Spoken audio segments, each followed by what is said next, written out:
tous, c'est Annick. Aujourd'hui, plongeons ensemble dans l'exploration des couples au travers des différents siècles.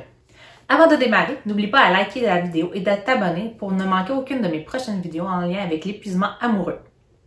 Avant de remonter dans le temps, définissons le sujet de ce jour, c'est-à-dire l'épuisement amoureux. L'épuisement amoureux est un état dans lequel la flamme dans le couple vacille. C'est souvent dû à des tensions non résolues dans le couple et à de l'épuisement émotionnel. La raison pour laquelle je te présente cette vidéo aujourd'hui, c'est parce que je suis thérapeute en relation d'aide formée en éducation spécialisée et en zoothérapie et qu'avec le temps et l'expérience, je me suis spécialisée en épuisement amoureux.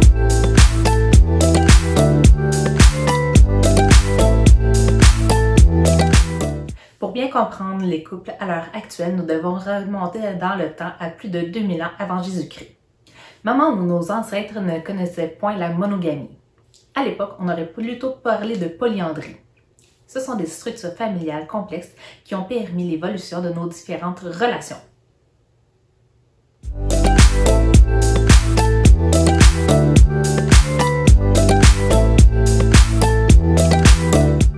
Maintenant, remontons dans le temps à 950 ans avant Jésus-Christ.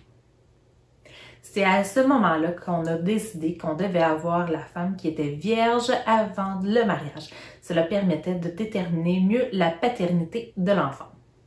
Ce sont l'une des nombreuses normes sociales qui ont modélisé notre perception des différentes relations actuelles. N'hésite pas à liker et à partager cette vidéo si elle te plaît jusqu'à présent.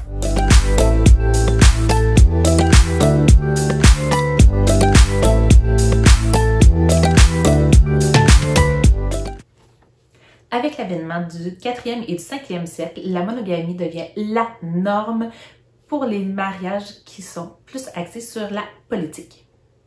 Ce changement majeur laisse une empreinte sur la façon qu'on conçoit les nouvelles normes pour les relations amoureuses. Abonne-toi pour ne manquer aucune de mes prochaines vidéos.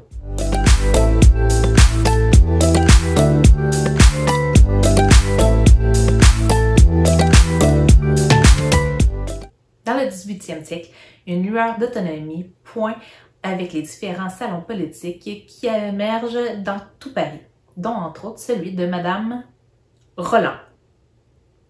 La possibilité de choisir son partenaire commence à s'épanouir. Si jamais tu penses souffrir d'épuisement amoureux, clique sur le lien dans la barre de description et te mènera à mon questionnaire d'autodiagnostic de l'épuisement amoureux.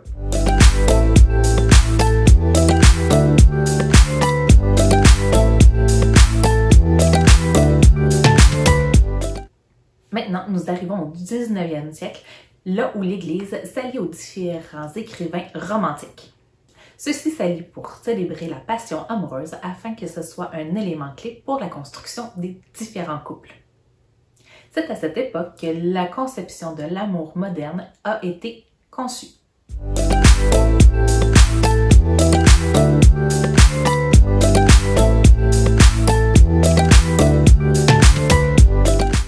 N'hésite pas à me poser des questions dans les commentaires et il me fera plaisir d'y répondre. Et pour finir, nous voilà à l'époque actuelle, qui est marquée par la performance. Nos vies sont soumises à des attentes élevées et nos relations amoureuses n'y font pas exception. Comment cette pression influence-t-elle nos amours? C'est ce qu'on va découvrir dans les prochaines vidéos. Voilà, nous sommes rendus à la fin de cette vidéo. J'espère qu'elle t'aura plu et que tu en auras découvert davantage sur l'épuisement amoureux ainsi que des couples au travers des différents siècles. Reste à l'affût de ma prochaine vidéo, elle aura pour sujet les différents signes qui indiquent l'épuisement amoureux dans notre couple. Je te dis à la prochaine et bye bye!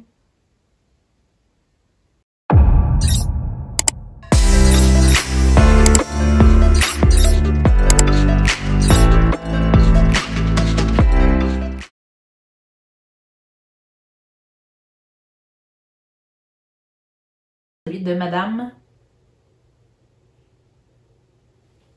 One eternity later. Roland.